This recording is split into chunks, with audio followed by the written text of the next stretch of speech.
अस्सलाम वालेकुम। उम्मीद है कि आप सब खैरियत से होंगे। अच्छा, आज हमारा वीक 2 का स्टार्ट है, ठीक है? जिसमें हम लोग बेसिक प्रिंसिपल्स पढ़ेंगे बिहेवियर के, जिनमें आज के हमारे टॉपिक्स होंगे बिहेवियर और एनवायरनमेंट का रिलेशनशिप, रीइंफोर्समेंट, रीइंफोर्समेंट की टाइप्स और चूज़िंग रीइंफोर्सर्स, ठीक है? तो अपने टॉपिक पे आ जाते हैं। सबसे पहले हमारा टॉपिक है बिहेवियर एंड एनवायरनमेंट रिलेशनशिप। यानी बिहेवियर और एनवायरनमेंट जो है वो दोनों आपस में एक दूसरे के साथ क्लोजली कनेक्टेड है। सिंपल वर्ड्स में ये कि एनवायरनमेंट बिहेवियर को इफ़ेक्ट करता है और बिहेवियर भी एनवायरनमेंट को चेंज कर सकता है, ठीक है? एनवायरनमेंट में एक इंसान के इर्द-गिर्द जो भी है, जैसे कि उसके लोग, उस जगह, आवाज़ें, उसको जो इंस्ट्रक्शंस दी जा रही हैं और सिचुएशंस, ठीक है? ये सारे जो हैं वो मिलके इंसान का एनवायरनमेंट बनाते हैं, ठीक है? या उसके अंदर ये चीज़ें इंक्लूड होती हैं, ठीक है? जब एनवायरनमेंट चेंज होता है तो बिहेवियर भी अक्सर जो है उसकी वजह से चेंज होता है, ठीक है? एनवायरनमेंट कैसे इन्फ्लुएंस करता है बिहेवियर को? एबीए में हम देखते हैं कि बिहेवियर को हम जिस आइडिया से अंडरस्टैंड करते हैं वो है कि एनवायरनमेंट में पहले क्या हुआ, जो हुआ वो बिहेवियर को ट्रिगर कर सकता है, ठीक है? जो चीज़ एनवायरनमेंट में पहले हुई है, वो क्या कर सकती है? वो बिहेवियर को ट्रिगर कर सकती है, ठीक है? जो बाद में होगा वो उसकी वजह से बिहेवियर या तो इंक्रीज़ हो सकता है या तो डिक्रीज़ हो सकता है। तो एनवायरनमेंट चेंज करने से हम बिहेवियर को इम्प्रूव कर सकते हैं। फॉर एग्ज़ाम्पल एक बच्चा है, ठीक है? उसे इंजेक्शन से डर लगता है। वो जैसे सिरिंज देखेगा तो वो रोना स्टार्ट कर देगा, ठीक है? तो एनवायरनमेंट में पहले क्या हुआ उसने मेडिकल टूल्स देखी, व्हाइट कोट देखा और अनफ़ेमिलियर सेटिंग देखी, ठीक है? तो बिहेवियर क्या आया उसकी वज़ह से उसके अंदर, उसने रोना स्टार्ट किया, उसके अंदर खौफ आया और एस्केप मोड हुआ उसका, ठीक है? यानी कि वहाँ से निकलने का दिल किया उसका। तो इम्प्रूव्ड एनवायरनमेंट में हम लोग क्या कर सकते हैं कि जो नर्सेज़ हैं वो उसे आराम से समझाएँ, उसके साथ आराम से बात करें, सिंपली उसको एक्सप्लेन करें, उसको कम्फ़र्ट दें, ठीक है? तो इसकी वजह से फिर जो रिज़ल्ट आएगा वो क्या होगा कि बच्चा काम हो जाएगा, ठीक है? तो एनवायरनमेंट चेंज करने से जो है वो उसका फ़ियर बेस्ड बिहेवियर जो है वो कम हो गया या कम हो जाएगा, ठीक है? इस एग्ज़ाम्पल में हमने ये देखा। सेकंड एग्ज़ाम्पल हम देख लेते हैं कि आपने एक बच्चे को ट्रीटमेंट के दौरान जो है वो बच्चा, उसको डर लग रहा है या जो भी, ठीक है? तो आपने ट्रीटमेंट के दौरान उसको इंस्ट्रक्शन दी है कि उसने स्टिल बैठना है, ठीक है? अब एनवायरनमेंट में पहले क्या हुआ कि आपने उसको क्लियर इंस्ट्रक्शन दी, ठीक है? प्लस उसे बोला गया कि अगर आप आराम से बैठेंगे तो आपको रिवॉर्ड मिलेगा, ठीक है? उसको प्रॉमिस किया गया, ठीक है? फॉर एग्ज़ाम्पल उसको स्टिकर्स पसंद है। आपने उसको बोला कि आप अच्छे से बिहेव करोगे, स्टिल बैठे रहोगे तो आपको स्टिकर प्रोवाइड किए जाएँगे आपके ट्रीटमेंट के बाद। तो बिहेवियर क्या होगा उसका कि वो बच्चा through out the session quietly बैठा रहेगा, ठीक है? तो एनवायरनमेंट के आफ्टर क्या हुआ कि उसको प्रेज़ या रिवॉर्ड मिला।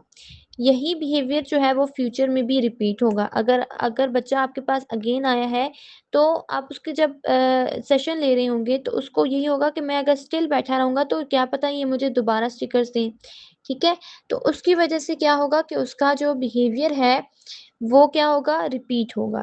यानी इसमें इस एग्ज़ाम्पल में हमने क्या देखा कि पॉज़िटिव एनवायरनमेंट गुड बिहेवियर को एनकरेज करता है, ठीक है? ये था हमारा एनवायरनमेंट और बिहेवियर का रिलेशनशिप। नेक्स्ट हम लोग देखते हैं रीइंफोर्समेंट। पॉज़िटिव रीइंफोर्समेंट और नेगेटिव रीइंफोर्समेंट, इसमें आएँगी 2 टाइप्स, ठीक है? अब एबीए में जैसे हम पहले भी पढ़ चुके हैं कि रीइंफोर्समेंट बिहेवियर बहुत इंपॉर्टेंट कांसेप्ट है। इसका मतलब क्या है कि कोई भी ऐसी चीज़ जिससे बिहेवियर का फ्यूचर में अगेन होने के चांस जो है वो इंक्रीज़ हो, ठीक है? इसका मतलब ये नहीं है कि हम जिसे रीइंफोर्सर या रिवॉर्डिंग चीज़ समझ रहे हैं वो एक्चुअल में भी रिवॉर्डिंग हो, ठीक है? बल्कि ऐसी चीज़ जो एक्चुअल में उस पर्सन के लिए रिवॉर्डिंग हो, वो चीज़ जो है बिहेवियर को इंक्रीज़ करती है, ठीक है? टाइप्स पे आ जाते हैं। टाइप्स कौन-कौन सी थी? पॉजिटिव रीइंफोर्समेंट और नेगेटिव रीइंफोर्समेंट। पॉजिटिव रीइंफोर्समेंट कुछ अच्छा ऐड करना, यानी कुछ अच्छा प्लेज़ेंट देना या ऐड करना बिहेवियर के बाद, ताकि उस पर्सन का बिहेवियर जो है वो इंक्रीज़ हो, ठीक है? इधर पॉजिटिव का मतलब गुड नहीं है, बल्कि इधर पॉजिटिव का मतलब ये है कि आपने उसमें कोई अच्छी चीज़ ऐड करनी है, ठीक है? यानी बिहेवियर हुआ, आपने इमीडिएटली रिवॉर्ड किया उसको और उससे क्या हुआ, वो बिहेवियर इंक्रीज़ हुआ, ठीक है? बच्चा जो है फॉर एग्ज़ाम्पल अपना रूम क्लीन करता है, तो उसको उस रूम क्लीन करने पे उसके पेरेंट्स जो है उसका प्ले टाइम इंक्रीज़ कर देते हैं। पहले उसका प्ले टाइम आधा घंटा था, ठीक है? बिहेवियर रूम क्लीन करने की वजह से जो है उसको आधा घंटा मज़ीद मिल गया, टोटल उसको 1 घंटा मिल गया, ठीक है? तो मोर लाइकली है कि वो अगेन अपने रूम को साफ करेगा। क्यों? क्योंकि फर्स्ट टाइम उसने ये एसोसिएट कर लिया अपने रूम क्लीनिंग के साथ कि मुझे मेरे पेरेंट्स ने टाइम इंक्रीज़ दिया प्ले टाइम, ठीक है? तो अगर मैं दोबारा करूँगा अपने रूम को क्लीन तो क्या पता मुझे मेरे पेरेंट्स दोबारा इंक्रीज़ कर दें मेरा टाइम, तो वो दोबारा अपने रूम को क्लीन करने की कोशिश करेगा, ठीक है? नेक्स्ट आ जाते हैं हम नेगेटिव रीइंफोर्समेंट पे, यानी कि अनप्लीज़ेंट रिमूव करना। बिहेवियर के बाद जो है आपने कोई चीज़ अनप्लीज़ेंट चीज़ को जो है रिमूव कर देना है ताकि वो उसका जो बिहेवियर है वो क्या हो, इंक्रीज़ हो या उसका बिहेवियर इंक्रीज़ किया जा सके, ठीक है? नेगेटिव का मतलब जो है वो बैड नहीं है, नेगेटिव का मतलब क्या है कि आपने हटाना है, ठीक है? कोई चीज़ हटानी है। यानी बिहेवियर हुआ, आपने अनप्लीज़ेंट चीज़ को रिमूव किया तो उसकी वज़ह से क्या हो गया, बिहेवियर इंक्रीज़ हो गया, ठीक है? फॉर एग्ज़ाम्पल जो बच्चा है वो टाइम पे अपने क्लास में अपना क्लास वर्क ख़त्म कर देता है, तो टीचर जो है वो एक्स्ट्रा होमवर्क उसका कैंसल कर देता है। टीचर ने उसको एक्स्ट्रा होमवर्क दिया था और उसको कहा था कि तुम बहुत स्लो राइटिंग करते हो, ठीक है? तो तुम्हें जो है वो एक्स्ट्रा होमवर्क तुमने ही घर से करके लाना है। तो उस वज़ह से बच्चे ने क्या किया कि अपना टाइम पे काम ख़त्म कर दिया, तो टीचर ने जब देखा कि इसने टाइम पे काम ख़त्म किया तो एज़ अ रिवार्ड उसने उसको कहा कि चलें मैं आपको आपका जो अनप्लीज़ेंट चीज़ जो थी उसकी एक्स्ट्रा होमवर्क उसके लिए थी, ठीक है? तो उसको मैं आपका कैंसल कर देती हूँ।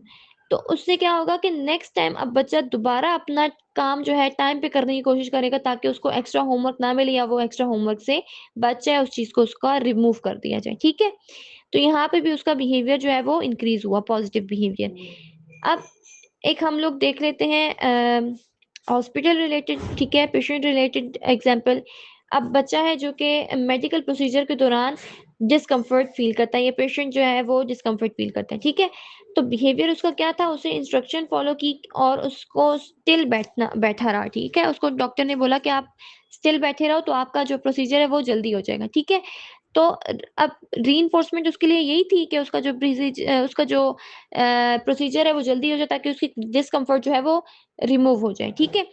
तो रिज़ल्ट जो है वो नेक्स्ट टाइम पे वो क्या करेगा, अपनी कोऑपरेशन को डॉक्टर के साथ ज़्यादा अच्छे से कोऑपरेट करेगा ताकि उसकी डिस्कम्फर्ट जल्दी से जल्दी उससे हट जाए, ठीक है? यानी डिस्कम्फर्ट रिमूव हुआ तो कोऑपरेशन जो है उसकी इंक्रीज़ हुई, ठीक है? डिफरेंस देख लेते हैं हम पॉजिटिव रीइंफोर्समेंट और नेगेटिव रीइंफोर्समेंट में क्या होता है। पॉजिटिव रीइंफोर्समेंट में आप जो है वो कुछ पॉजिटिव चीज़ ऐड कर रहे होते हैं, प्लेज़ेंट चीज़ ऐड कर रहे होते हैं, ठीक है? जबकि नेगेटिव रीइंफोर्समेंट में आप अनप्लेज़ेंट चीज़ को रिमूव कर रहे होते हैं। पॉजिटिव की एग्ज़ाम्पल है रिवॉर्ड या प्रेज़, और नेगेटिव की एग्ज़ाम्पल है पेन, स्ट्रेस या एक्स्ट्रा वर्क जो है वो आप रिमूव कर रहे होते हैं, ठीक है? तो दोनों चीज़ों से क्या होगा, बिहेवियर इंक्रीज़ होगा, ठीक है? यहाँ पे कोई किसी भी किस्म की पनिशमेंट यूज़ नहीं हुई है। अब बहुत से लोग क्या करते हैं कि रीइंफोर्समेंट को पनिशमेंट के साथ एसोसिएट कर देते हैं, या ये कहते हैं कि जो नेगेटिव रीइंफोर्समेंट है वो पनिशमेंट है, ठीक है? उसको एज़ अ पनिशमेंट ले रहे होते हैं। तो ये क्या है, रीइंफोर्समेंट से हम लोग बिहेवियर को इंक्रीज़ कर रहे होते हैं, जबकि पनिशमेंट से हम लोग बिहेवियर को डिक्रीज़ कर रहे होते हैं। दोनों टोटली डिफरेंट चीज़ें हैं, ठीक है? एक से बिहेवियर इंक्रीज़ हो रहा है और दूसरे से बिहेवियर डिक्रीज़ हो रहा है, ठीक है? फॉर एग्ज़ाम्पल बच्चा है वो क्लास में बहुत ज़्यादा शोर कर रहा है, ठीक है, लेक्चर के दौरान। तो टीचर जो है उसको डाँट देता है ताकि वो चुप कर जाए, ठीक है? तो यहाँ पे जो है उसके लिए डाँटना एज़ अ पनिशमेंट यूज़ हुआ है, ठीक है? डाँटना जो है उसके लिए पनिशमेंट है, उसके लिए रीइंफोर्समेंट नहीं है, ठीक है? फिर आ जाता है आपके पास इम्पोर्टेंस आज कि रीइंफोर्समेंट की इम्पोर्टेंस क्या है? अच्छा, रीइंफोर्समेंट से आप जो है वो एक पेशेंट को या एक क्लाइंट को या एक बच्चे को या एक एडल्ट को न्यू स्किल सिखाते हैं, ठीक है? और उसकी बिहेवियर को इंक्रीज़ कर रहे होते हैं, उसकी मोटिवेशन को इंक्रीज़ कर रहे होते हैं और उसका जो कॉन्फिडेंस लेवल है आप उसको इंक्रीज़ कर रहे होते हैं, ठीक है? बच्चा नालायक है, आप उसको रिवॉर्ड के थ्रू उसको पढ़ाई का इंटरेस्ट उसमें लेके आ रहे हैं। जब उसमें पढ़ाई का इंटरेस्ट आएगा, वो पढ़ेगा। पढ़ने से क्या होगा कि वो अपने आंसर्स को करेक्टली क्वेश्चंस को करेक्टली आंसर कर पाएगा और ऑटोमैटिकली उसके अंदर कॉन्फिडेंस बिल्ड होना शुरू हो जाएगा, ठीक है? एबीए जो है या जो रीइंफोर्समेंट है, वो थेरेपी में भी अप्लाई की जाती है, हेल्प की जाती है, ठीक है? बहुत ज़्यादा इम्पोर्टेंट है थेरेपी में भी, स्पेसिफिकली एएसडी के पेशेंट्स के क्लाइंट्स पे, ठीक है? एएसडी ऑटिज़्म के क्लाइंट्स होते हैं, ठीक है? Autism spectrum disorder ASD. फिर आ जाता है आपके पास स्कूल्स, हॉस्पिटल्स और घरों में भी रीइंफोर्समेंट की टेक्निक्स बहुत ज़्यादा यूज़ की जाती हैं, ठीक है? नेक्स्ट टॉपिक है आपके पास रीइंफोर्सर्स चूज़ करना, चूज़िंग रीइंफोर्सर्स। अच्छा, एबीए में सही रीइंफोर्सर को चूज़ करना बहुत इम्पोर्टेंट है, क्यों? क्योंकि हर इंसान के लिए हर चीज़ रिवॉर्डिंग नहीं होती है, ठीक है? रीइंफोर्सर तब ही काम करता है जब वो एक्चुअली में एक इंडिविजुअल के लिए या एक्चुअली में जो है वो उस इंडिविजुअल को मोटिवेट करे और उसका बिहेवियर इंक्रीज़ करे, ठीक है? अब रीइंफोर्सर क्या होता है? रीइंफोर्सर कुछ भी, जैसे कि कोई ऑब्जेक्ट हो सकता है, कोई एक्टिविटी हो सकती है या कोई रिस्पॉन्स हो सकता है, जो कि जिसकी वज़ह से मोर लाइकली हो कि वो पर्सन जो है वो दोबारा उस बिहेवियर को करेगा, ठीक है? जिसकी वज़ह से वो इंसान जो है उस चीज़ को या उस बिहेवियर को रिपीट करेगा, उसका वो बिहेवियर जो है इंक्रीज़ होगा, ठीक है? हम रीइंफोर्सर्स को चूज़ कैसे करते हैं, किस बेस पे चूज़ करते हैं? सबसे पहले तो आपने क्या करना होता है, उस इंसान के प्रेफ़रेंसेस को देखना होता है। वो इंसान किस चीज़ को तरजीह दे रहा है, ठीक है? क्या चीज़ उसके लिए मायने रखती है, क्या चीज़ उसके लिए इम्पोर्टेंट है, ठीक है? उसकी बेस पे आपने रीइंफोर्सर चूज़ करना है, ठीक है? बेस्ट रीइंफोर्सर कौन-सा है? बेस्ट रीइंफोर्सर वो है जो इंसान को पसंद है या जो उसे जिसको वो एन्जॉय करे, ठीक है? जो चीज़ एक बच्चे के लिए काम कर सकती है, वो दूसरे बच्चे के लिए नहीं कर सकती, ठीक है? जैसे फॉर एग्ज़ाम्पल एक बच्चा है जिसे चॉकलेट्स पसंद हैं, ठीक है? और एक बच्चा जिसे टॉयज़ पसंद है। तो आप जिस बच्चे को टॉयज़ पसंद है, उसे चॉकलेट की बेस पे उसका वो बिहेवियर इंक्रीज़ नहीं कर सकते। और दूसरा बच्चा जिसे चॉकलेट पसंद है, टॉयज़ दे के और नहीं पसंद उसे, आप टॉयज़ दे के आप उसका बिहेवियर इंक्रीज़ नहीं कर सकते, ठीक है? यहाँ पे आपने एप्रोप्रिएट रीइंफोर्सर यूज़ करना होता है। जिसे चॉकलेट पसंद है, आप चॉकलेट दे के ही उसका वो बिहेवियर इंक्रीज़ कर सकते हैं। और जिसे टॉयज़ पसंद है, आप उसे टॉयज़ देके ही उसका बिहेवियर इंक्रीज़ कर सकते हैं, ठीक है? ये ऐसे ही है जैसे आप सर्कल की शेप पे ट्रायंगल पुट कर रहे हैं, ट्रायंगल की शेप पे सर्कल पुट कर रहे हैं, तो वो कभी भी वहाँ पे फिक्स नहीं होगा, ठीक है? जब तक आप सर्कल की शेप में सर्कल ना डालें और ट्रायंगल की शेप में ट्रायंगल ना डालें, ठीक है? तो आपने जो है वो रीइंफोर्सर को इस तरीके से चूज़ करना होता है, या उस बंदे की इंटरेस्ट को देख के, उसकी प्रेफ़रेंस को देख के, ठीक है? आपने क्या करना होगा, आप देखो, गौर करो कि बंदा जो है वो फ्री टाइम में क्या चीज़ चूज़ करता है, या आप अगर पॉसिबल हो तो आप उससे पूछो कि आपको जो है क्या चीज़ पसंद है, क्या नहीं पसंद। या तो अगर बच्चा ऐसा है, स्पेशल चाइल्ड है या कुछ भी है जिस वज़ह से वो आपको बता नहीं सकता कि उसको क्या पसंद है, तो आप उसके केयर-गिवर्स से या उसके जो पेरेंट्स हैं, आप उनसे भी पूछ सकते हैं कि भई इनके जो है बच्चे को क्या चीज़ पसंद है, क्या चीज़ नहीं पसंद, ठीक है? बच्चा जैसा भी हो, उसके लाइक्स डिसलाइक्स लाज़मी होते हैं, ठीक है? रीइंफोर्सर असेसमेंट। अच्छा, एबीए में थेरेपिस्ट कभी-कभी डिफरेंट आइटम्स को टेस्ट करके भी जो है रीइंफोर्सर को प्रेफ़र करते हैं, ठीक है? जैसे स्नैक्स, टॉयज़, एक्टिविटीज़, ठीक है? ताकि देखें कि बंदा किस चीज़ को जो है वो प्रेफ़र कर रहा है, ठीक है? अब अब वो पर्सन जो है, आपने एक दफ़ा एक्टिविटी करवाई, टॉयज़ यूज़ किए, दूसरी दफ़ा एक्टिविटी करवाई आपने स्नैक्स यूज़ किए, तीसरी दफ़ा एक्टिविटी करवाई आपने शेप्स यूज़ किए, ठीक है? तो फर्स्ट टाइम में उसने जो है स्नैक्स की वज़ह से वो बिहेवियर नहीं किया। जब दूसरी दफ़ा आपने उसको करवाया, उसने आपने टॉयज़ यूज़ किए, टॉयज़ की को यूज़ करके या टॉयज़ को देख के उसने ज़्यादा जल्दी से जो है वो उस चीज़ को, उस बिहेवियर को सीखा या किया बिहेव, ठीक है? तीसरी दफ़ा आपने उसको कहा कि भई अगर आप ये बिहेवियर करोगे तो मैं आपको ये शेप गेम खिलाऊँगा। वहाँ पे भी उसने कोई इंटरेस्ट नहीं दिया उस तरह। तो अब दोबारा आप उसको करवाएँगे वही एक्टिविटी टॉयज़ से, फिर तीसरी दफ़ा फिर करवाएँगे वही एक्टिविटी टॉयज़ से। तो अगर अगेन एंड अगेन वो एक्टिविटी करवाने से वो टॉयज़ को ही चूज़ कर रहा है, तो मोर लाइकली है कि जो टॉयज़ है वो आपके स्ट्रॉन्ग रीइंफोर्सर हों, ठीक है? तो यहाँ पे हमें 3 चीज़ों से, डिफरेंट चीज़ों से सेम एक्टिविटी करवा के हमने देखा कि बच्चा जो है वो कौन-सी चीज़ को एक्सेप्ट कर रहा है, या कौन-सी चीज़ को देख के वो जो है उस एक्टिविटी को कर रहा है, ठीक है? और उसका बिहेवियर उसके अंदर जो हम लाना चाह रहे हैं वो आ रहा है, ठीक है? तो इस बेस पे जो है वो आप अपने रीइंफोर्सर को चूज़ कर सकते हैं।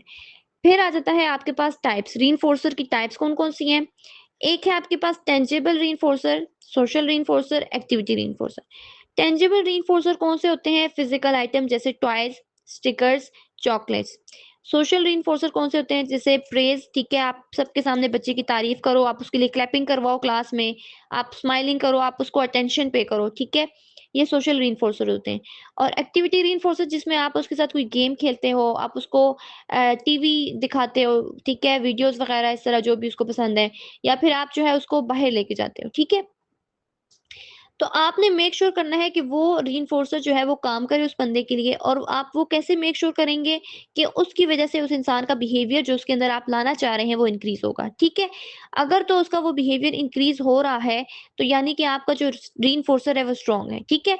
लेकिन आपका जो बिहेवियर है वो इंक्रीज नहीं हो रहा, तो वो स्ट्रांग रीइंफोर्सर जो है नहीं है आपका, ठीक है? और आपको उसको चेंज करने की जरूरत है, आप फिर कोई और चीज यूज करें, ठीक है? आपने क्या करना है, एक ट्रिक कि जैसे ही वो बच्चा जो बिहेवियर आप उसके अंदर लाना चाह रहे हैं वो बिहेवियर करेगा, आपने इमीडिएटली उसको रीइंफोर्सर दे देना है, ठीक है?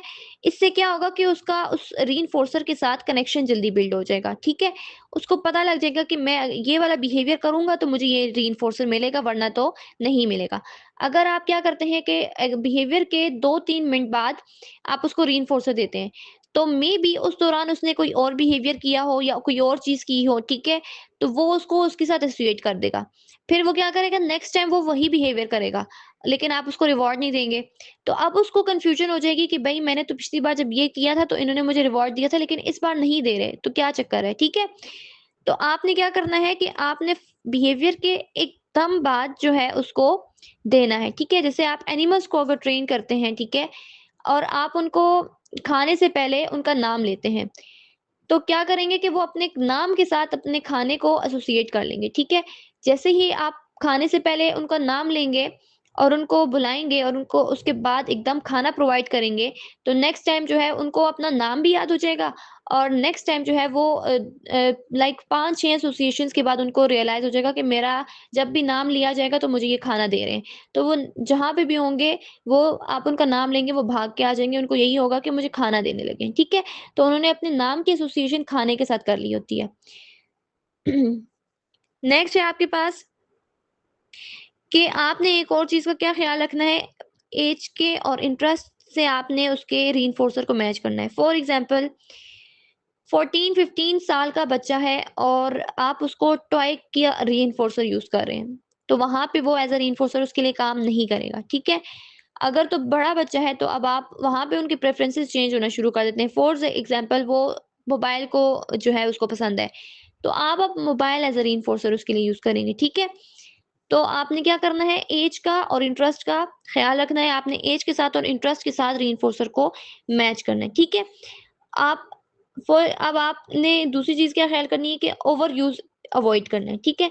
अगर आप सेम रीइंफोर्सर एक ही एक्टिविटी पे अगेन एंड अगेन यूज़ करते रहेंगे, तो अब वहाँ पे जो वो पर्सन है उसका इंटरेस्ट ख़त्म होना शुरू हो जाता है, ठीक है?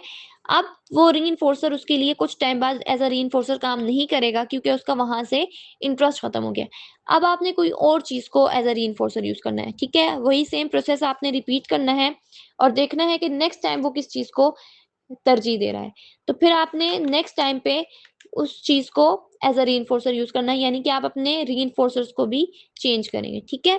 तो आज का ये टॉपिक आपके तीनों जो है वो खत्म हो गए। नेक्स्ट इंशाल्लाह नेक्स्ट क्लास में हम लोग कल की पढ़ेंगे।